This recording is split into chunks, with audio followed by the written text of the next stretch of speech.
Previously on Atop the Fourth Wall. Let's dig into Rise of Arsenal number 1 and number 2.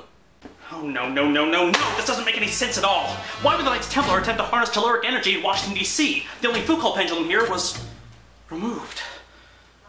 Oh, the Rosicrucians must have beaten to the punch. But that must mean... My God. It's the beginning of the end. Mistress, I'm afraid it's true. You're pregnant with Obscurus Lupus, baby. But how? She's a wolf, and I'm a robot. You're not a robot. You're fictional. But the ritual I saw was clearly meant to evoke the emanation of Tiferet. The Topaz, Ra, Vishnu, Apollo, Balder, Christ. But again, they used an Petrian cross. An inverted cross. Therefore, the entire ritual was an inversion, Kiplothic rather than Sephirotic. So that must mean... My God. Stick Boy. According to these readings, it's mathematically impossible for me to give less of a crap.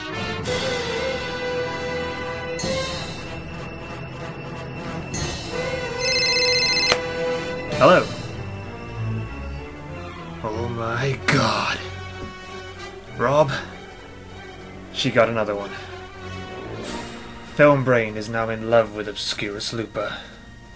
But it says here that the Great Lunar Bear is meant to be a feminine inversion of the traditionally masculine solar deity, drawing from the feminine lunar sphere and invoking the ritual surrounding Artemis, particularly the ritual of the Arctoid, or she-bears, of course. And the bear's presence at the end of the Pony Epic signifies the end of the patriarchy embodied by the Clydesdale. However... Our children's children will talk about this day as if it were a legend. A choice that could lead to peace on Earth, or could rip the very fabric of the space-time continuum asunder. Do I start with the Baileys, or the Jacks? People are starting to wonder about us, about who we are. There shouldn't be anything to wonder about. You're just a different costume choice. Mine's more formal, yours is more casual. And yet here we are. And yet here we are.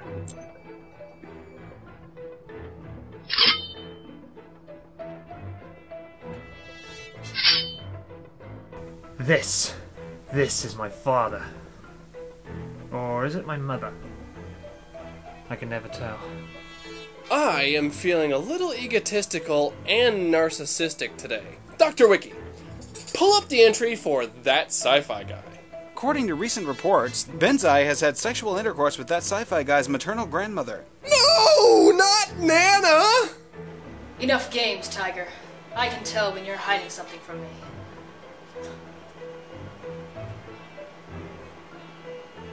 All this time? But then, who is the father? And so before we even knew what had happened, the diaphanous of the opaque trilobites purged the Plantagenets using the yttrium-based Ramikaze Heruns, all in a gambit to evoke the Tetragrammaton as to ameliorate the effervescent tintinabulations of Huitzilopochtli's pet hedgehog Fluffy. So that must mean...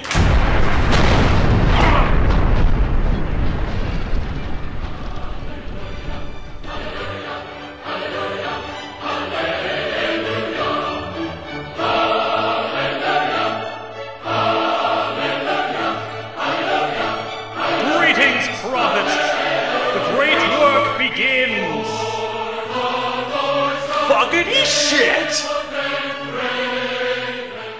And now the conclusion. Welcome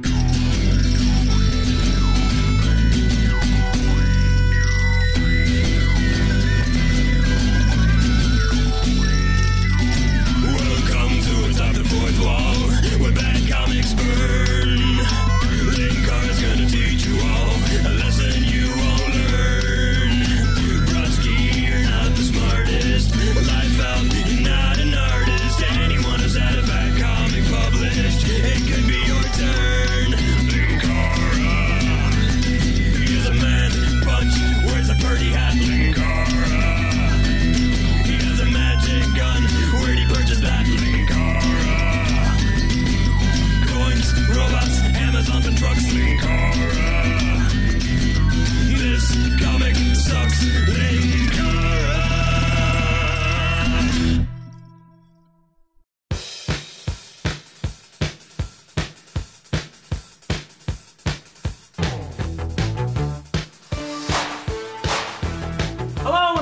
to Atop the Fourth Wall, where bad comics burn. So, where did we leave off last week, Roy Harper lost his daughter, lost his arm, and lost his mind when he started seeing a ghostly drug dealer tempting him back into the magical land of drug use through painkillers. He also got a cyborg arm and was attacked by the mother of his child. So why do I have a smile on my face considering we're about to read an awful, awful comic? Well, let's dig into Rise of Arsenal number 3 and number 4 to find out. As always, reading from the trade, so no covers. We open where we left off in issue 2, Roy Harper and Cheshire fighting. And yes, I know, the proper pronunciation is Cheshire, but it's just I've been saying it for years as Cheshire, so I'm kinda stuck with it. Her name is Cheshire, but I was one of the few who knew her as Jade. Not that I believe it's her real name. Nothing about Cheshire seems true. That's what you get with assassins. And naturally, being an assassin, Cheshire is wearing an outfit that will most likely fall off of her if she runs too fast. Still, I can't believe I slept with her. Scratch that, I totally believe that I slept with her. Next to Kendra, Jade was the best in bed.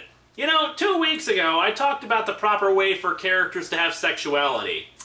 Talking about how the woman you have a complicated relationship with due to your history together and her fathering a child with you was great in bed is not that way. And by the by, he's talking about how much of a great lay she was while she's clawing and kicking at him, no doubt poisoning him. Yeah, this narration is perfectly natural and fits just fine with both Arsenal's character as well as the emotions he's been going through lately. Roy berates Cheshire about how crappy a mother she was, that he was trying to build a life for Leanne, and she never did a damn thing for her. He grabs an extension cord and uses it as a whip. I'm glad she's here. I needed an outlet, something to take out my frustration on. Ha! Get it? Outlet? And he's holding an extension cord? Maybe I'm the only one who finds that funny. Might as well be Jade. She likes it rough anyway. Why do we even have fanfiction writers when the characters are doing this stuff already? Correct and whip! The two lunge at each other, and Roy manages to wrap Cheshire's wrists up to stop her from clawing him. In the heat of the moment, Cheshire starts to cry and the two kiss. Yep, they're starting to do it.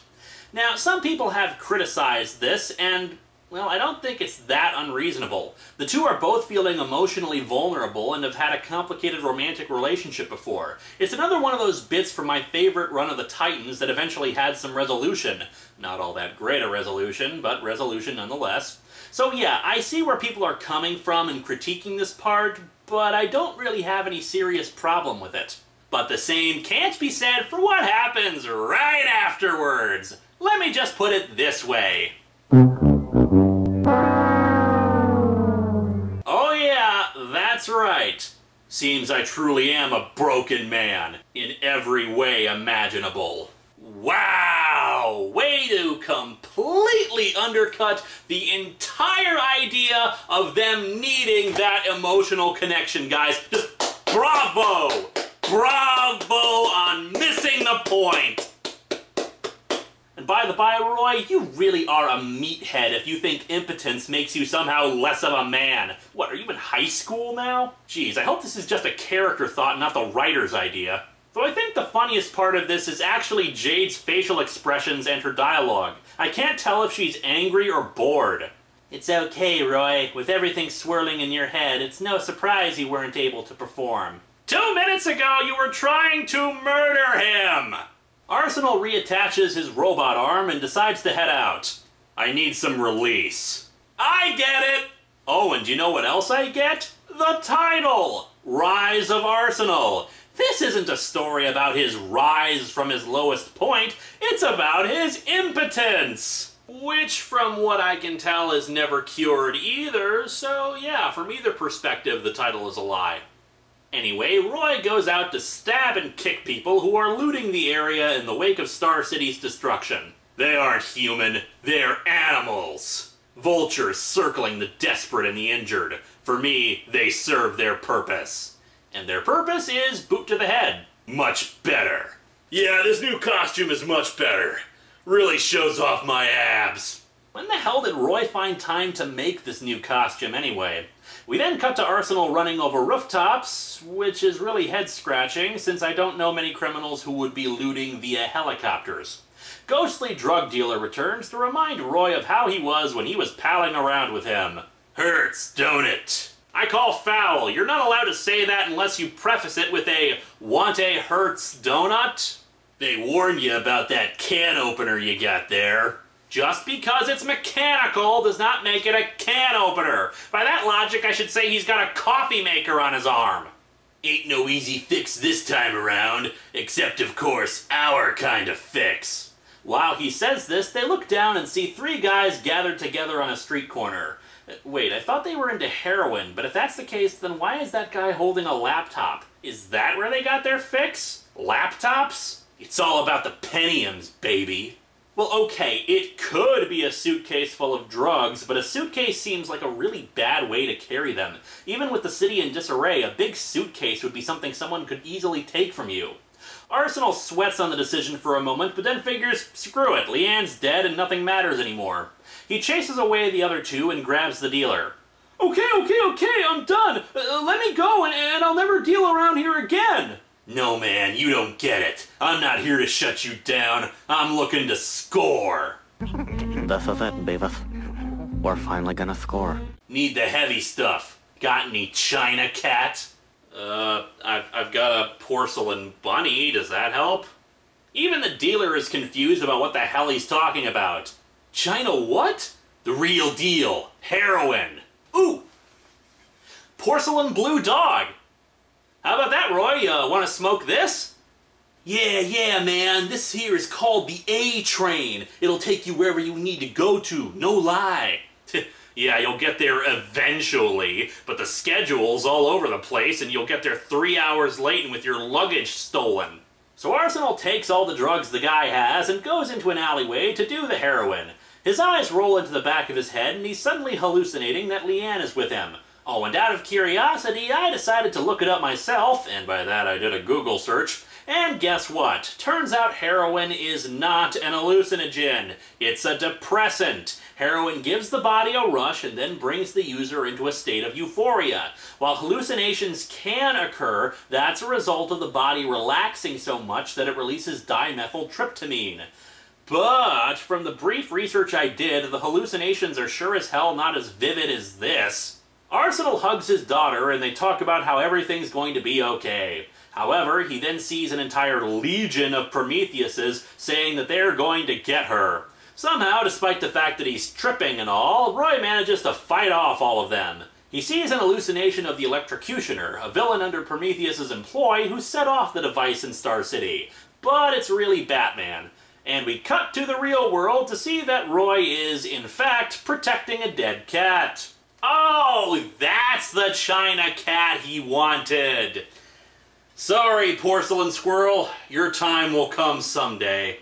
The people he beat up were just the other drug users in the alley, all of whom are unconscious. Oh, and by the by, this comic won an award for the accurate depiction of substance abuse and mental illness.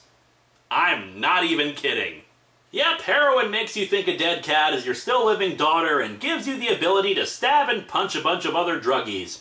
Roy is still tripping, so he attacks Batman. Once again, heroin increases your ability to fight people. Eventually, Batman just kicks him in the face and proclaims, "I'm your friend." Friends, don't let friends do heroin. Kick them in the face if you need to. Later, Roy awakens with Black Canary standing over him. He's been restrained so he can't hurt himself or anyone else. Roy whines some more about how no one understands him, and it's at this point that it's now time for the tough love approach. Look, I love Arsenal as a character. Like I've said many times, he was part of my favorite run of the Titans. I understand the drugs and everything like that. However, I left my pity for his situation back in that alleyway. Don't get me wrong, people. Just because I find this miniseries to be hilarious doesn't mean it doesn't find ways to piss me off. Roy won't shut up about how he's in so much pain and how nobody understands him. Well, oh, grow the hell up, asshole. He's made no effort to try to explain his problems, to help them understand the psychological pain he's going through, done nothing to resist the urge to go back to drugs, and he has slapped away every effort from people to show him some empathy. He was downright offensive to Black Canary and Donna Troy, and he even told Cheshire to shut up when she tried to comfort him. Now, is this the kind of thing that happens in real life? Yes, but this is not real life. This is a story where I'm supposed to care about Roy Harper and want to see him get through this. But his constant whining and refusal to acknowledge his friends' help has made me stop caring. You just don't understand. How can you get my pain? Shut your pie hole, you selfish dickhead. Your pain is not special. How many other people have lost their own limbs or lost their children? Hell, in story, how many other people lost family members in the disaster in Star City? There are supposed to be 5 stages of grief. Throughout the entire miniseries, he's been stuck in anger, and he never leaves it. He insults and denigrates the people around him who are only trying to help, and I'm still supposed to feel sorry for him? Oh, but don't think I'm letting everybody else off the hook either, my friends. It turns out that Batman and Black Canary have put him in Virgil House, a center for treating convicted people with substance abuse problems. And are they going to stay there? Are they going to have anyone else come and stay with him? Try to watch over Roy and help him along with his detox and recovery? Of course not! They say only he can get through this and leave him there to do it on his own. Yeah, that's just great. You're such good friends. Why don't you kick him in the face again while you're at it? As the issue winds down, Roy talks more with ghostly drug dealer. However, we only see Roy's side of the conversation. He says that they're right and he can overcome this like he did before. But then any hope of this miniseries recovering comes out the window. Issue 3 ends with Leanne showing up to talk to him. And just look at the state her body is in. That's right, Leanne Harper has become... zombie ghosts. Issue 4 begins with a guy making the rounds and looking at various patients, and by the by, the entire look of the place has now changed between issues. It looked more than a little run down in issue 3, but here it looks pretty pristine and new. On a 2-page spread, Roy yells out in pain as he narrates that he tried to do everything in his power to protect Leanne and provide her with a happy life. However, zombie ghost Leanne Harper tells him that he's full of crap. I'm not exaggerating with that.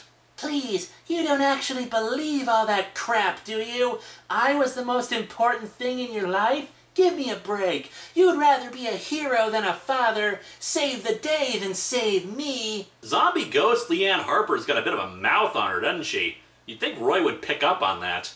So what the hell's causing this hallucination anyway? It's not even drug use or wanting to use drugs. I mean, yeah, maybe the residual drugs in his system are causing it, but I don't know, that just doesn't feel right, especially since it's not even encouraging him to use drugs or anything like that. This is just there because it's the only quote-unquote logical way to get Roy to do anything after reaching his lowest point. After all, the ghost drug dealer isn't going to work anymore since he just said that he's going to try to recover. But even then, really? A zombie ghost? If Roy has gone nuts, yeah, I get that, but wouldn't the delusion make more sense if it was more like Leanne actually was? Why not have her be happy? Why have her be injured and scarred? Why not have her talking like she did when she was alive? This doesn't make any sense. The zombie ghost tells him to find Electrocutioner and get his revenge, so Roy digs his stump into the buckle that's restraining him, reopening the wound. Oh, here's a thought about this institution. No bathroom and no medical monitoring equipment. When the orderlies rush in, they don't even sedate him while they remove the restraints. He just knocks them out, steals their keys, and grabs one of them. I only got one question for you, and you better be able to answer it. Where's my arm? Well, of course, the institution wouldn't have an advanced piece of technology just lying around. The Justice League would have taken it and... Oh, wait, I forgot. I live in a world that makes more sense than this comic. Naturally, he gets back the arm and winds up at Star City Penitentiary. He narrates that he caught a glimpse of Electrocutioner when he visited Green Arrow in prison. Oh, and now the zombie ghost has a skeleton head. Okay, he's still seriously listening to the zombie ghost of his daughter with a skull head. Put him back on the drugs. The hallucinations weren't nearly this insane. Roy breaks in and beats up security guards as he makes his way to the electrocutioner. He opens up the cell block he's in, stabbing and punching along the way both guards and criminals alike. Okay, the electrocutioner's still wearing bits of his costume too? If you ever wondered how the hell the Joker and every other criminal could escape in superhero universes, the sheer idiocy at work here is all the explanation you require. He tackles the guy, and we cut to Green Arrow, also still in costume despite several days having passed, and he's informed of what's going on. They allow him to go and talk to Roy, who's got a knife up at the electrocutioner's throat. Roy, think of Leanne. She wouldn't want this. You know that. Sure she does! Her zombie ghost with a skeleton face told me so! She's dead, Ollie. It doesn't matter anymore what she wants. What? Then why the hell were you listening to the damn hallucination, you twit? People, logic has completely left this. He says he's doing it for himself now, but that doesn't make any damn sense. My only guess is that this miniseries went through several rewrites as it was being developed because the editors had their own idea about where Roy's character would end up after this was over with. I mean, yes, the zombie ghost thing is hilariously silly, but hey, he's delusional, and listening to her kind of makes sense. But now he doesn't even believe in it? Ugh, whatever, let's just get this over with. Green Arrow charges in and punches Roy, and another fight scene ensues. As I've said before, it's hard to comment on fight scenes because it's just talking about an exchange of attacks. The end result is Roy gets knocked around because the drugs are still affecting him, but he manages to drag the electrocutioner away, cut himself off from Green Arrow, and then stabs the guy when zombie ghost Leanne, with her face restored no less, tells him to gut him like a pig. So Roy walks away, and we cut to Roy's house. Not that anyone would be waiting there for him. What with him having escaped and all, nobody would even dream of keeping an eye on him. And again, look at the damn house! It's completely intact! How did Leanne die? Hell, the entire neighborhood is completely intact! She must have been killed by a plot convenience fairy. Zombie ghost Leanne is no longer a zombie, but still a ghost, and talks to Roy about all the good times they had around the house. She asks him where they're going next, but then Roy walks outside and shuts the door behind him. I'm sorry. Goodbye, Leanne. He must have had the gas turned on or something, since the house lights up instantly. And just to close out that Half-Life, Full-Life Consequences running joke I've been making... So he blew up the house and killed the zombie ghost, so they were at peace. Oh no, if only I wasn't a ghostly figure that is not actually bound by the physical restrictions of the house, I could totally escape the burning building! And so our miniseries ends with Roy looking down from a rooftop on a pimp harassing some prostitutes. No matter what city I come to, they all look the same. Dark corners, dark secrets. I'm dark, man! I'm hardcore with my knives and my cyborg arm! Holy crap, they turned Arsenal into a generic 90s anti-hero. They're addicted to the power, the control. About time they learned the hard way. That road is a dead end. Or rather, that road leads to China Cat and zombie ghosts. These comics suck.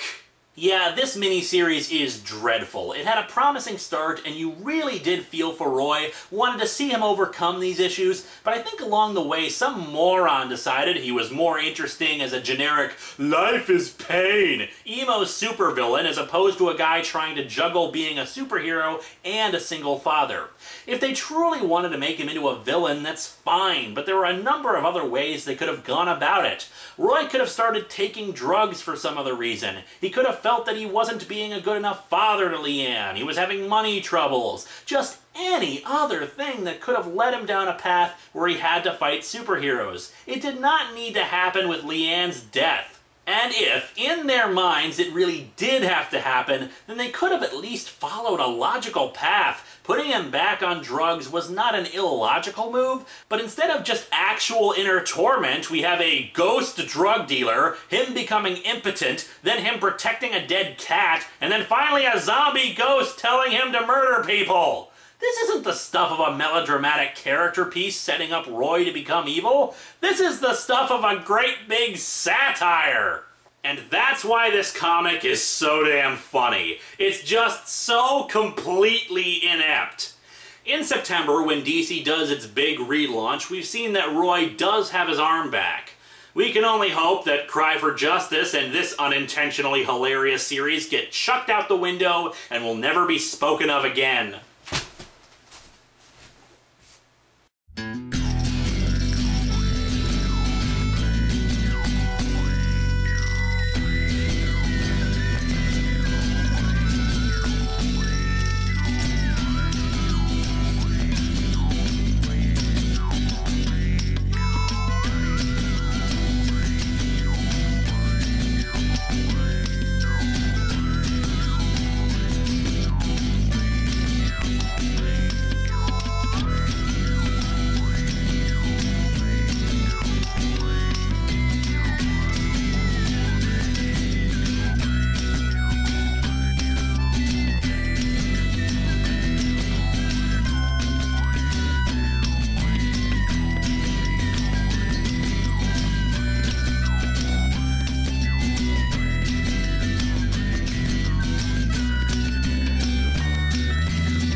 Now we must be off to fight for the Venusians' freedom.